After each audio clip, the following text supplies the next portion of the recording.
Welcome to the Esoerotic Dark Feminine Magic podcast.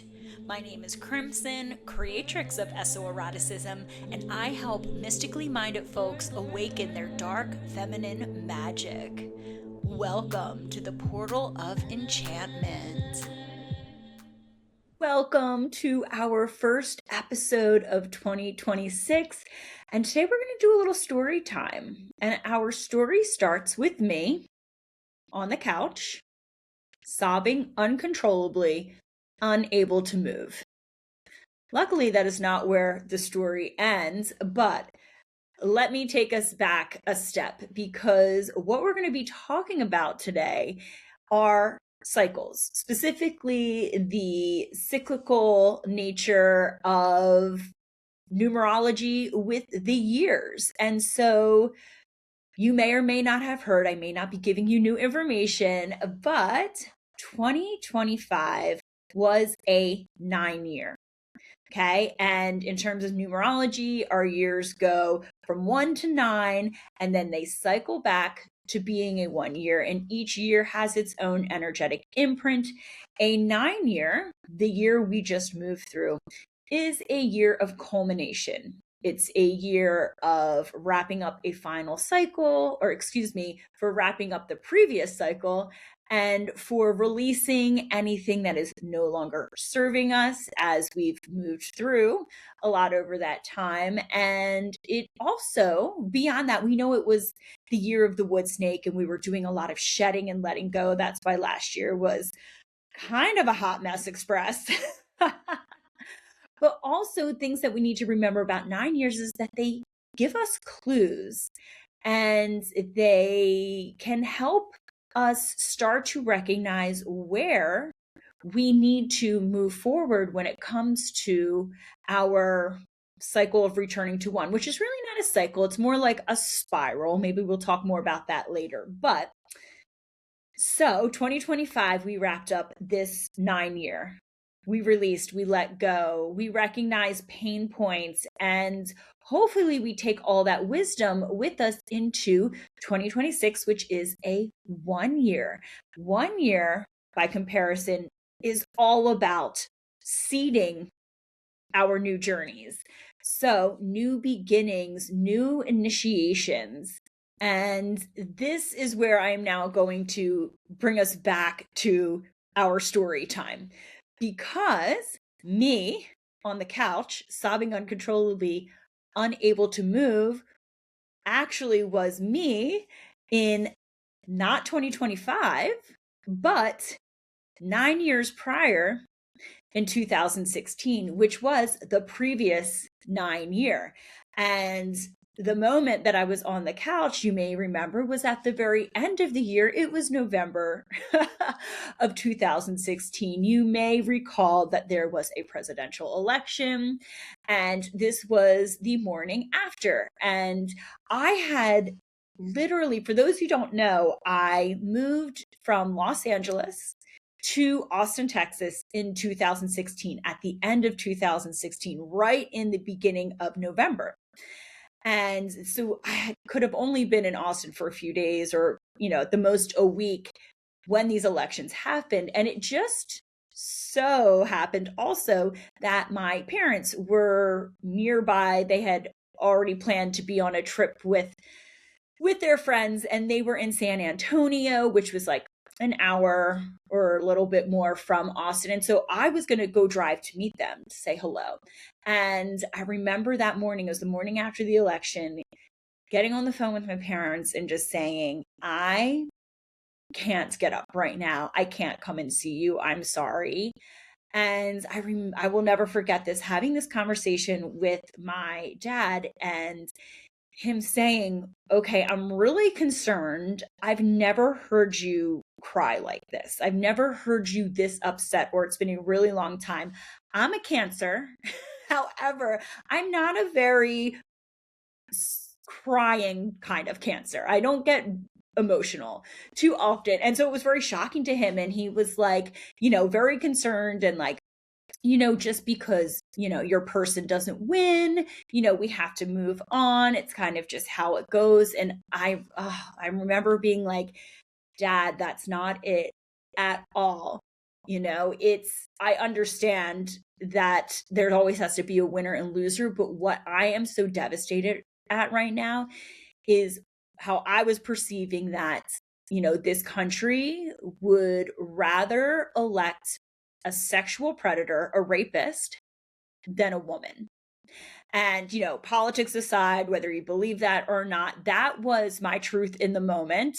And I was very, very, and have always been really sensitive to um, the sexual predatorness of our president, and so I'm not going to tiptoe and, and step on eggshells about that. So yeah, it was a devastating time for me. And I'm trying to think of the way I want to walk us through this, because here's what I'm going to do. I'm going to fast forward to 9 years later. So that was November of 2016, a 9-year. The next 9-year was 2025, 2025. And I'm going to speak to, again, the very end of 2025, where ironically, or maybe not ironically, isn't this all just a coincidence, but I found myself at least in a very parallel situation. Same president, similar story comes out about the Epstein files, that it's very, very likely that our president is not just a rapist of adult women, but also of a child predator, of underage children. And so, or underage adults, or underage people who would be children. You know what I'm saying. So this news has been evolving over the year, and it comes out, and this is where I had this eureka moment, and I was like, oh my gosh, I have to chat with you guys about this, because I was like, this freaking cycle is replaying itself. We're in another 9-year, and here all of this information is coming to light. And what I realize is that instead of being frozen, bawling, laid out on the couch, I feel freaking empowered. And I don't feel good because of the information. Obviously, it's fucking horrendous and disgusting. But what I do feel is in a completely different state, where I don't feel so helpless, and I don't feel so without some kind of, I guess, impact or involvement in being the contradiction to what 9 years ago devastated me. And that is because over the last 9-year cycle, from that initial election to now, I chose a direction. Specifically, I developed esoeroticism, a modality that guides people to reclaim their sexual sovereignty and bodily autonomy. And it has developed over the past 9 years. And because of that journey, I can now find myself in a situation that devastated me 9 years ago. And I feel pretty fucking good about being in opposition and having a reclamation myself, having done the work, and being able to be a voice for those who unfortunately are victims of these circumstances. And so now let's talk about what happened in between. Let's talk specifically about that 1 year that follows the 9-year.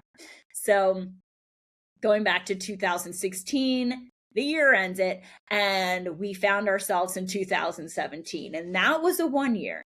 That is where we're finding ourselves right now in 2026. So you can think back. Where were you in 2017? And 2017 was the most transformational year of my life, in that I made decisions that changed course for me. So in 2017, spoiler, it is the year that I opened my studio, Minx and Muse, in Austin. And it is the year that I developed esoeroticism. But those happened towards the end of the year that I opened the studio in October. In the beginning of year, I decided that I was going to sign up for and do a teacher certification. It was my first teacher certification. I was liquid motion certified. And I had actually moved to Austin at the end of 2016 because I thought I was going to buy a house. And then eventually I wanted to open a studio. I always had it in my heart that I wanted to do that. But I thought, well, we'll buy the house, we'll kind of get settled, and then we'll start thinking about the studio. Well, it was like a month or two into to 2017, and I've been a freelance art director and graphic designer for a very long time, and I was like, I just don't know where this is going. I love doing this work, but where is it really going? And I guess another preface is that years before I had started dabbling in, I'd been a dancer and had been doing mysticism for a while, and I had started a podcast and a blog and some social media accounts. So I'd been like dabbling and doing things. But I realized in that one year in 2017, you know what? The game plan ain't to buy a house. The game plan is I want to open the studio this year. And mind you, I didn't know anyone in Austin. And so, I hadn't established myself there. I never taught there, anything like that. In fact, I never taught in my life. Spoiler. I never taught my first class until opening night at my studio. So yeah, as I said, I signed up for the teacher training, went out to Portland for that. That was awesome. And I started taking a lot of local classes, started meeting a lot of people who were dancers, people who were witchy. I started just partaking in life, but I also started planning out the studio launch. And so everything from creating a business plan to starting, obviously, the branding and all of that. And I started figuring out the finances, business plans. I know a lot of people, this is totally aside, people want to go and like get the logo and start the social media account. Y'all do your business plan first. You need to understand your numbers. And so figured out my numbers, figured out like the investments I'd have to sell, figured out, what it was going to really take to be able to make this happen. And it did. And I got myself a realtor, ended up finding a space, the things that go into it. But here's the point. By the end of 2017, by that October time, I had opened the studio. And during that time, I had some kind of like divine download on esoeroticism, and really the concept of that developed over the years. But here's something that we need to remember. The reason I shared kind of all of that was that the 1 year is not the year where you're like, it all worked out. Blessings are raining down upon me. Everything's stable and amazing. That was not my experience. And that is not the energetic imprint of a 1 year. A 1 year is like, I am planting the seeds for the next 9 years. And I am following, in my case, my intuition, my heart, my turn on. And it was a year of doing the work to get things going. And so that's where I really wanted to do this podcast, is to, first of all, just kind of share this cyclical information, but to have a reflection. Because if you are listening to this, you probably are into the dark feminine, you're probably reflective, you're probably thinking a lot and reflecting upon 2025. What the hell was that? And it is my hope that in the next 9 cycle, what would that end us? I guess that would put us back in 2034, that you find yourself in as I did, a position where I feel so much more empowered and a participant in life and in purpose and in meaning around something that I found extremely complicating or just nagging in the prior cycle, at the ending of the prior cycle. I want everyone to have lives that they are just so lit up by, that feel meaningful, that feel purposeful. And here's the thing, it doesn't mean, oh my God, you got to go develop a modality, you got to go start a business, you got to go teach people. It's not what I'm saying, because that's my journey. It doesn't have to be yours. And so it may just be more intentional in the relationships that you're holding on to and the ones that you're creating. It may be making art, devoting yourself to a hobby of some sort. It may be it's finally the time that you're going to start feeling at home in your body instead of battling oh my gosh, can you imagine another 9 years of like loathing your body? I'm not here for it. It could be you have a career that you really want to step up and find a leadership role within. It could be anything, but recognize that this is the year where we plant the seeds. We do the things that are going to set our course for the next 9 years. And if it is something maybe you were thinking, okay, I actually maybe do want to start teaching, or I do have a modality that I've been working with and I want to step into greater power in that, I will offer that. Yeah, it's funny, in the last 1 year of 2017, I took my first certification in teacher training, and now in a 1 year in 2026, I'm teaching a certification.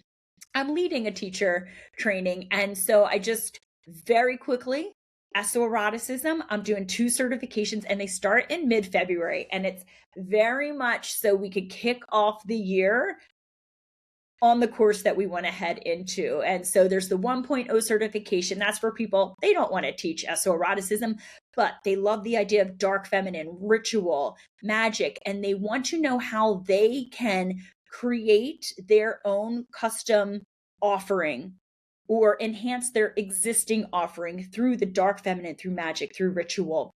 It's actually a really cool like career development certification. That's the 1.0 certification. It's all virtual. Then we have a 2.0 certification. You get everything from the 1.0, but then you get teacher training. And that's for those who want to teach esoeroticism, whether on your own, whether within another studio, whether you're just like, I want to get teacher training and I don't know if I'll ever use it, but I just really enjoy learning. That's for y'all. And that's 9 months. And that ends in an in-person retreat. I'm excited for both. So would love to have you join if you see this trajectory being one for yourself. And I'm also doing, so when I was setting this up, I was like, I'm really passionate. I told you I was an art director and a graphic designer before. And I worked a lot in branding and in marketing and kind of oh my gosh, look at me holding myself back. Like I kind of know what I'm doing. I was an expert in it. It's been over 2 decades. And so, yeah, I thought, okay, well, if I'm certifying people, I also want to give them tools to find their own authentic voice in their messaging and their branding and how they market what they're going to ultimately teach. So I created this 6-month virtual container called Brand Catalyx, but it's triple X because we're going to be all titillated by our brands and stuff. But if you're like, you know what, this isn't my area, but I'm trying to build my brand and I'm actually tired of like icky bro sales strategies, and I actually just want to learn how to embody my work and then magnetize through what I put out into the world in a way that feels like juicy and good and not like gross. That also starts in February. Everything starts in February. So in mid-February. So esoerotic.com, you can find everything there. Okay. So I would be remiss if I didn't share that, because I felt that my trainings and my investments in what it is that I now like teach and love and is my greatest turn on. It was so supportive to me, and that's why I'm offering it to other people. So now here's a funny thing. This is what I'm gonna ask you. So I remember I said it's not a cycle, it's more like a spiral. And here's the thing, when we start back at one, you don't start from where you were. You start at a higher level, assuming, that you learned lessons and chose to grow throughout the cycle. I mean, we can really hold ourselves back, and I'm going to actually use an example, but cycles are going to happen no matter what. So we're always starting the next one, just, at a more educated and wise version of what we were, because hopefully we expanded over the 9 prior years. So take a thought. Like, can you think about maybe some challenges of the last cycle, so 2016, and maybe any changes you made in 2017, and maybe anything you did in 2017 that then put you on a new path or set you up for where you found yourself at the end of 2025? Because I was then thinking, okay, well, what was the cycle before that? And that would have been 2007 into 2008. And the funny thing is, in 2007, I had a job and I hated it. But I had so much ego attached to it because it was like a very well-respected small design studio in Soho, New York, and they had sexy clients, and I wanted to be in that world. That is what I had gone to school for, what I was passionate about, but I hated it. And I cried, actually. That was like one of the few times. I say I don't cry a lot. The fact that I cried in the bathroom there, that is saying something. So in 2008, I should have been probably planting seeds to to move in a different direction, to try to find something else. But I was younger and I had a lot of ego attached to this, and I suffered, and I eventually, then the market crashed and I got furloughed. And so, yeah, the universe said, well, if you're not going to take this step, I will, and you're not going to have so much sovereign decision in how this looks. And so 2008, ironically, was the year that I learned how to freelance.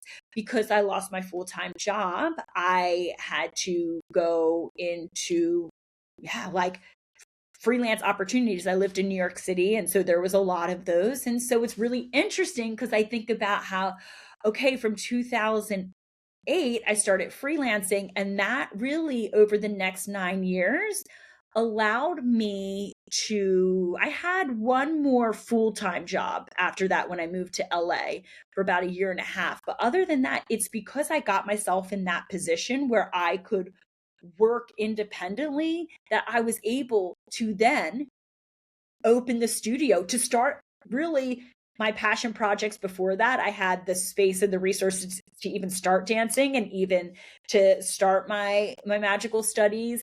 But then when I opened the studio, spoiler, I opened the studio in 2000. This is actually really helpful for cycles.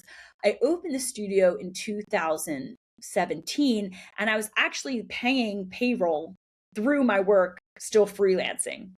So it's not a year where it's like, it all pays off. So it's not like we can't experience success this year. That's not what I'm saying. But also, that's not the energetic imprint or intention of this year. If you put yourself on the right path, you absolutely will be reaping those rewards in future years. So, and I say that to, like, don't be hard on yourself, because I kept freelancing. I didn't stop designing until 2021.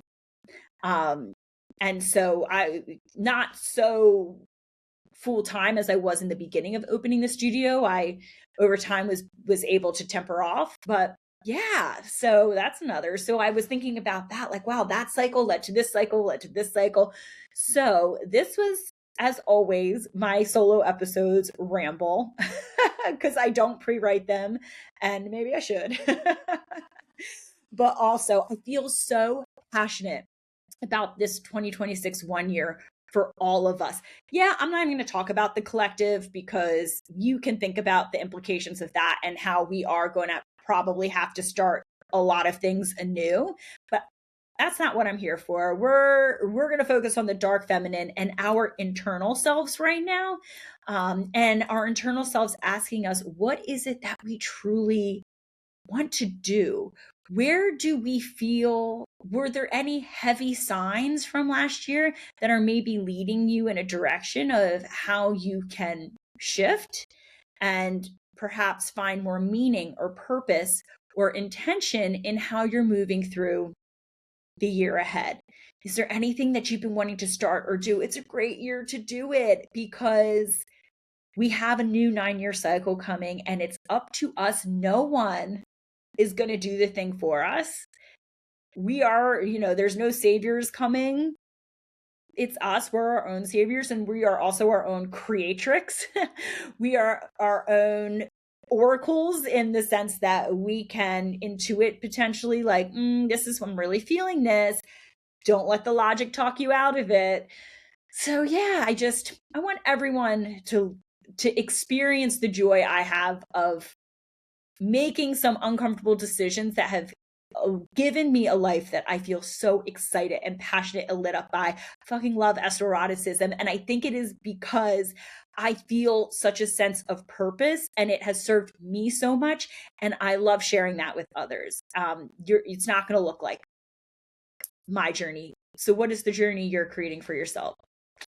So with that, please, I would love to hear, do you have any intentions, any devotions that you're bringing in? Just hopefully this cycle information made sense. And also I would love to work with you in 2026 in some kind of certification and teacher training and brand building. Let's do it.